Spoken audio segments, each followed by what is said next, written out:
O dia prometido está chegando e você precisa se cadastrar para participar da próxima missão do Esquadrão Nerdola. Acesse qgnerdola.com.br e prepare-se para a nova era da cultura pop anti-woke no Brasil. O link tá na descrição desse vídeo e eu não vejo a hora de te encontrar no coração da resistência nerdola.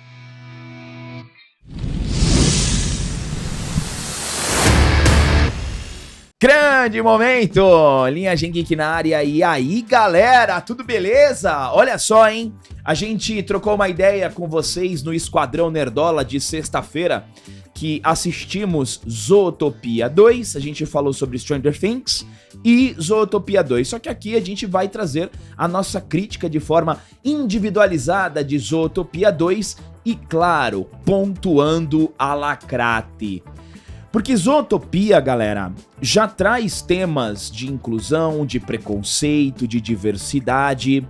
Entretanto, os progressistas, os militantes lacradores, eles acabaram sequestrando essa pauta.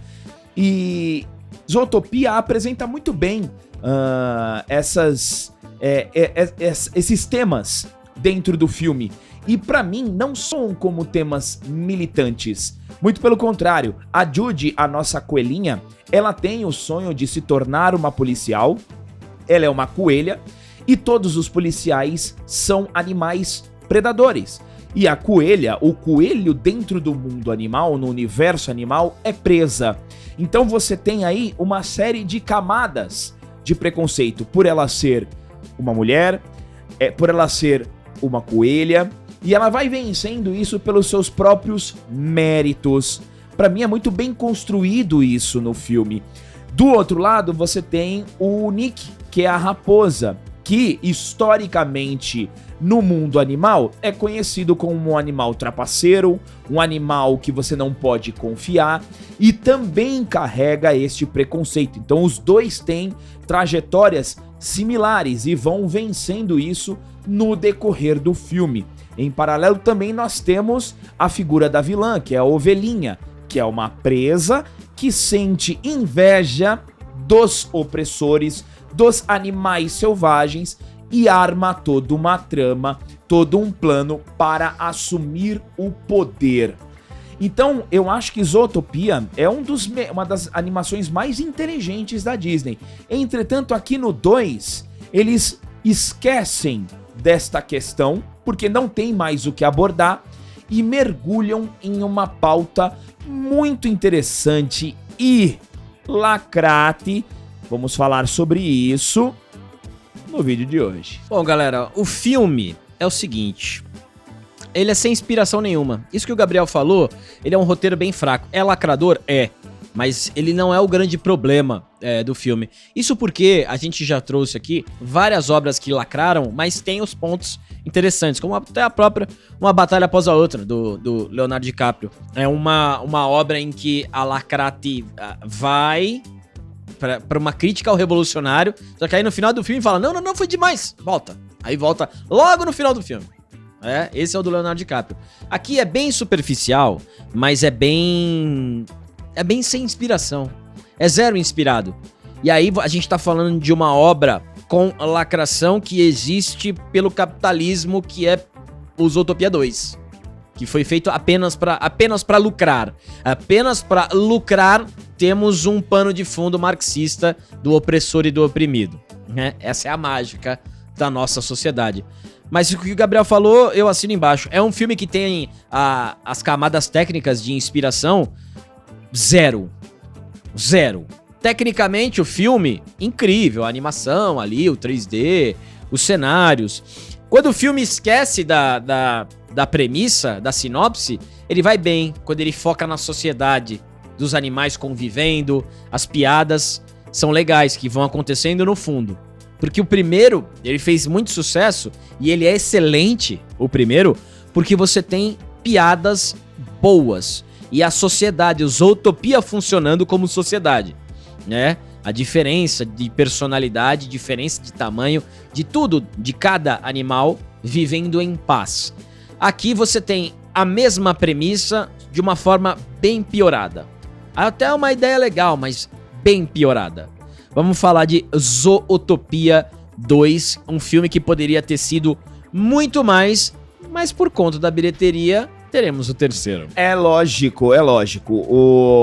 Galera, o Zootopia, ele não é um filme podre, tá? Zootopia 2 não é um filme podre, não é um filme ruim, só que é um filme que zero inspiração, tá? É um filme que tenta revisitar as mesmas piadas, é um filme medroso, é um filme que foi concebido ainda achando que a cultura woke tava em alta, porque a gente tá em 2025.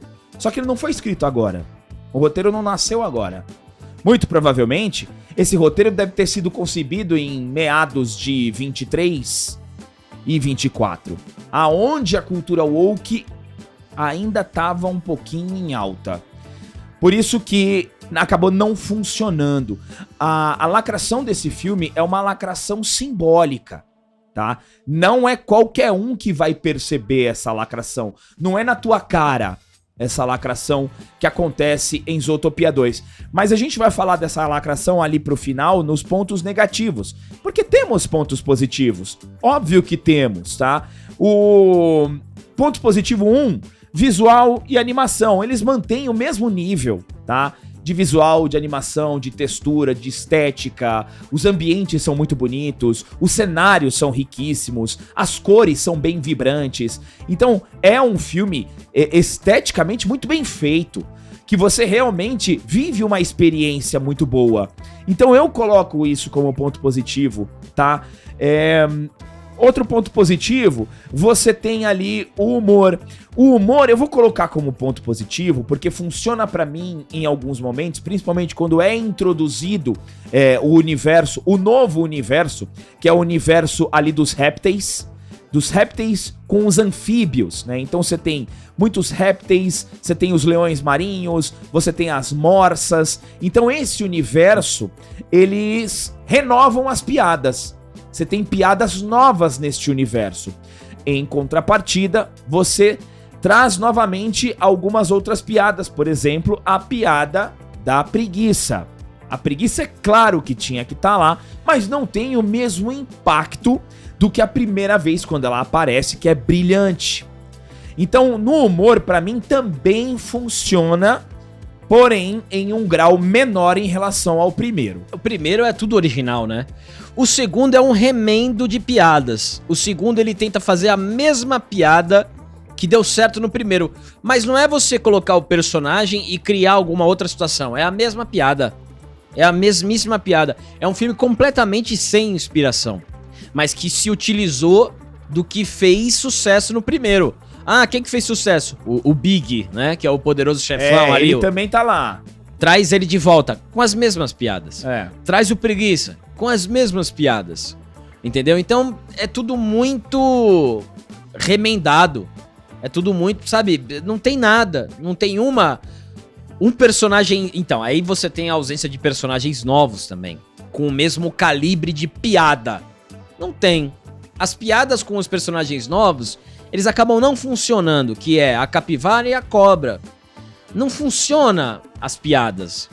E aí você tem os linces, né? Os linces brancos ali, que também, né, são ali parte da história, mas também não tem aquela... Não preenche bem a tela, assim como o primeiro, todos esses personagens preencheram. Então, faltou muita coisa. Outro destaque positivo é a química que realmente existe entre a coelhinha e a raposa, a Judy e o Nick. É uma química muito boa, funciona, ela super determinada. Aqui você tem um contraste diferente em relação ao primeiro Zootopia. O primeiro Zootopia, a Judy é a policial que quer desvendar o mistério. E a raposa acaba ajudando ela porque ela tem uma gravação ali da raposa. A raposa também tem um trauma de infância, ela queria seguir uma vida justa, legal. Então, isso é muito bem construído no primeiro. Aqui você já vai para uma outra narrativa, onde a Judy, ela é aquela policial determinada, obstinada, workaholic total, e a raposa já não é tanto assim. Então você tem esse contraste entre a dupla, mas mesmo assim funciona essa química, tá? Essa dupla, essa parceria é uma parceria longeva, tá? dá pra ter aí pelo menos mais uns 4 filmes de Zootopia com essa dupla. Então, mas o que acontece, que lógico que a gente não vai dar spoiler aqui, mas o que acontece nessa relação é a mesma coisa do primeiro. Sim. É a mesma coisa. Então, assim, o filme ele repete tudo. Tudo. Ele repete tudo. Repete as piadas, repete os problemas do relacionamento, repete o opressor e o oprimido de uma maneira pior. Ele repete, é um copia e cola mais preguiçoso possível, é o Zootopia 2. Entrando agora em pontos negativos, eu primeiro destaco, porque eu já nesse meio conheço só um pouquinho, mas é legal dividir isso com vocês. É claro que, acima de qualquer coisa, o Zootopia 2, ele está tendo a sua continuação porque bateu o bilhão. E na maioria das vezes, quando nós temos continuações de animações, nós temos a introdução de novos personagens, porque nós estamos falando do universo infantil. Então a gente já pensa no bonequinho, a gente já pensa no jogo de videogame, a gente já pensa em todas as questões comerciais. E isso acontece aqui. Quem não se lembra do Divertidamente 2? Divertidamente 2 você tem a introdução de novos sentimentos. Aqui você tem a introdução de novos personagens. E aí, pra mim, esses dois personagens, eles não funcionam. A Cobra e a Castorzinha, pra mim, não funcionam. São personagens que são forçados. Não dei risada com nenhum desses dois personagens. Não me cativaram, não me geraram, não despertaram nenhum tipo de sentimento.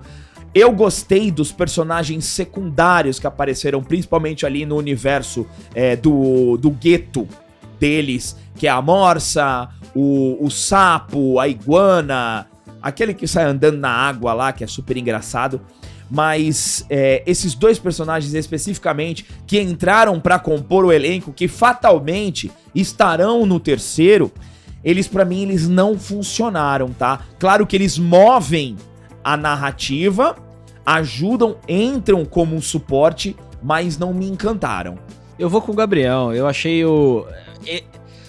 você colocar o Castor como youtuber, né, ali que tem um podcast, legal, né, pra você ter uma conectividade maior com o momento que a gente passa tecnológico, mas faltou mais carisma, faltou mais tudo. E a Cobra também. A Cobra você tem uma mudança de símbolo, né, de simbologia novamente, né, sem colocando o chapéu de alumínio aqui. Igual o filme da Arca de Noé, absolutamente lacrate, e mais uma vez a Cobra é um bicho injustiçado. É um bicho injustiçado, mas aqui a gente já falou bastante do... A gente vai falar nesse vídeo aqui, de todo o imbróglio lacrate? Pode falar. Então, já. Em breve a gente vai falar mais da Cobra. Ó, lá ele. Já vamos entrar. Vamos entrar agora. Eu Já. acho que esse negócio aí de sempre ter agora um personagemzinho com podcast, com YouTube, não vai virar uma fórmula cansativa, não? Pode já estar virando, já. Porque eu já tô vendo, eu lembro de alguns filmes já que eu assisti esse ano, um exemplo é aquele que a gente viu do verão passado lá, que tinha a mulher do podcast. Sim. No Godzilla também. Isso já tá ficando meio que chato isso também. Sim, tem razão. Godzilla também. Mas então, entrando... Porque assim, quando a gente vai falar da Lacrate, a gente vai falar especificamente desses dois personagens, da Cobra e do Lince.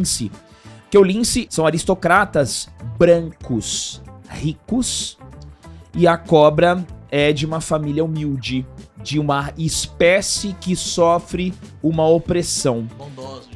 São muito bons e tal, e a partir daí você tem um desenvolvimento que, se você não tiver prestando muita atenção, passa. Novamente, galera, eu vou levar o meu filho pra assistir, que ele nem vai perceber esse contexto, mas pra nós, adultos, que já sabemos, já conhecemos um pouco de quem está dentro do estúdio, aí fica difícil não passar despercebido isso, tá? Galera, é o seguinte, os linces brancos são os aristocratas que ajudaram a construir a cidade. E aí eles tinham uma parceria com as cobras, e aí essa parceria se desfez por conta dos linces brancos, e os linces brancos são falados no filme, que eles são linces brancos. Então o adjetivo, ele tá o tempo inteiro ali. Eles consideram os répteis inferiores, seres inferiores, certo? E aí quando os personagens principais ali, o Nick e a Judy, estão procurando os répteis, eles ficam em um lugar que tá tocando blues e jazz. quase que um gueto, uma representação da cultura negra. Então, fica muito certo ali que essa é a representação que eles quiseram dar. E aí tem outra coisa, mais pra frente, né? Que o lince branco, tem um lince... Eu posso falar spoiler aqui ou não? Pode. O lince branco, tem um lince branco que não concorda com o que a família tá fazendo. E aí essa era a peça da narrativa. Eu tava falando, pô, se esse lince branco for contra a narrativa, ele quebra de que todos os linces brancos são, né, preconceituosos com os seres inferiores. Só que aí, perto do final do filme, esse lince branco, ele se volta e se mostra como um cara vilão. Então, todos os linces brancos são vilões. Então fica bem claro, por conta de tudo que a gente vem assistindo nesses 5 anos. O que acontece? Na Lacrate, quando você tem um personagem masculino, ele tem que ser vilão de qualquer jeito. Nenhum homem pode ser legal. Se ele é legal no momento, no final vai dar um plot twist pra deixar claro que todos os homens são ruins. A mesma coisa na parte étnica, a mesma coisa da parte da guerra de classes entre negros e brancos. Aqui, todos os linces brancos, eles são os vilões, porque eles são linces brancos que rejeitam os seres inferiores, que são os répteis, que tem como ambientação muita coisa da cultura negra. Então, assim, é bem sutil, mas a gente percebe por conta do tempo, né? Tempo que isso é feito. Isso foi muitas vezes feito de diversas formas possíveis, que eu dei o exemplo aqui. Todo personagem masculino, todo personagem branco é rico, sabe? Até eu tava lembrando desses dias da Madame Teia, sabe? O Homem-Aranha lá do mal, ele é branco, rico, ele tem tudo em casa, sabe? É toda essa representação que... pra você continuar na agenda, não pode ter uma exceção. Você precisa vender toda a tua agenda na forma com que você acredita. E aqui é bem claro que eles usaram isso. Bem claro. Mas isso não torna o filme ruim ou pior. É que quando você tem como peça principal de qualquer obra querer impor uma agenda identitária, você esquece do resto. E aqui foi claramente isso. Coloca aqui, de novo, aqui o preconceito, pá... Lembrando, o preconceito não é uma pauta de esquerda, não, tá? O preconceito é uma pauta de todo mundo. É que eles fingem que só eles se preocupam com isso. Mas não é dessa forma. Eles vendem a agenda deles de um jeito pra criar a guerra de classes, e aí eles terem o lado dele que sempre vão salvar todo mundo. Um exemplo aqui é o governo do país. Eles estão há mais de 20 anos, mas no ano que vem eles vão resolver. Precisam ser reeleitos pra poder consertar, né? Então, ano que vem vai se resolver tudo, a partir do ano que vem, entendeu? Então, assim, não é algo que, como o Gabriel disse, a criança não vai perceber, muitos também não vão perceber, porque, assim, é bem nas entrelinhas, não prejudica o filme, o que prejudica o filme mesmo é a falta de criatividade e a preguiça de ter feito todo esse roteiro. Tu não acha ali que também parece um pouco nesse gueto, uma parada meio latina também? Sim, aí você... O sombreirão lá... Sim, você tem todas as ditas minorias por eles, né, ali representadas, então tem. Eu lembrei muito de um bar, uma questão mais latina ali também. Meio México. Meio México, isso aí, o sombreirão ali do chefão, a forma dele se portar como se fosse um pistoleiro também e tal. Vocês estavam falando, eu lembrei do visual dele ali, né? Claramente um filme para obter retornos comerciais, o que eu não julgo, entretanto, pouco inspirado, básico, bem aquém do primeiro. Claro, tá fazendo um grande sucesso, isso é inquestionável, vai bater bilhão certeza, mas comparado com o primeiro é bem fraco, tá? Minha nota pra Zootopia 2 é 5. Cara, eu vou dar nota 6. Vou dar nota 6 pela parte técnica ali, pela alguns esforços que tivemos, tem uma piada ou outra que funciona dentro do cenário, mas ele é bem água com açúcar. Coloquem aí nos comentários, gente, a opinião de vocês, que é importante. Obrigado a todos que chegaram até aqui. Deem um triplo C, se inscrevam no canal e até o próximo vídeo.